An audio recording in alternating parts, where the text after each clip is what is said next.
Hurmatli O'zbekiston fermerlari, mana biz Krasnodarskiy kraj Timashevskiy rayonining o'zimizga ajratilgan urug'chilik xo'jaligimizdamiz. Mana biz mana shu yerga 100 ga yaqin urug'lar ekkanmiz. Eng yuqori hosildorlik, eng sifatli urug'lik bug'doylar 1 gektariga 130 sentr 13 tonna hosil beradi. Shu sortdan mana Bagrat sorti. Men har bittasini sanab ko'rsatishim mumkin. Mana qarangizlar. 1 2 3 4 5 6 7 8 9 10 1 12 13 14 15 16 17 8 19 20 etaj.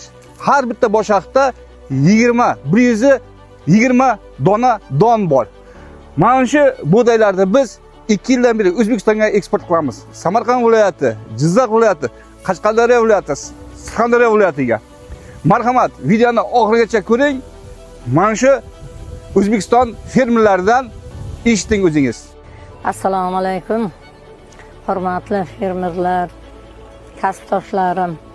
Men Samarqand viloyati Payariq tumani Choshtepa tepadan Mirziyon Nurli Tonglari fermer xo'jaligining raisi Joniqulova Aysaraman. Mana bu yilda 2026-yilda g'allani yaratgan egam mana suvimiz mo'l bo'ldi, yomg'irlar ko'p bo'ldi. Rejani ortig'i bilan bajarib,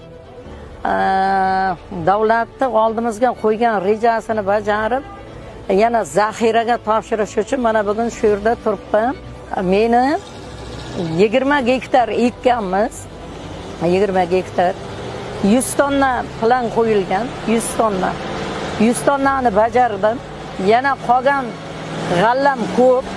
Uni ham hammasini olib kelib yerga zaxiraga mana topshiryapman. Mana o'zi xurmonimizdan ma'lum. Necha sentnerdan oldingizlar? Eng yuqorisi 100 sentnergacha bordi.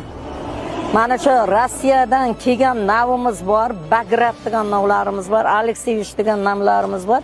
Bitta boshoqqa 118 ta don bor. Yashasang dunyoga to'ldirib yasha. G'amlarni mutlaqo o'ldirib yasha.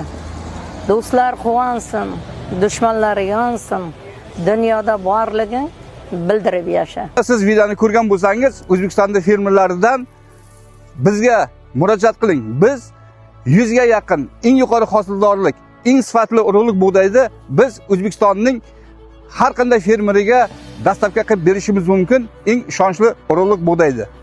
Lekin hurmatli o'zbekistonliklar, shu narsani bilingki, ko'p O'zbekistondan ayrim urug' oluvchilar kelyapti-dagin, to'g'ri kelgan xo'jaliklar bilan shartnoma tuzyapti. Shu shartnoma tuzish jarayonida yaxshi bug'doyni ko'rsatadi, eksport jarayonida sifatsiz urug'lik bug'doyni R1, R2 urug'larni ham eksport qilyapti. Bunday kompaniyalardan ehtiyot bo'lishingizni so'rayman.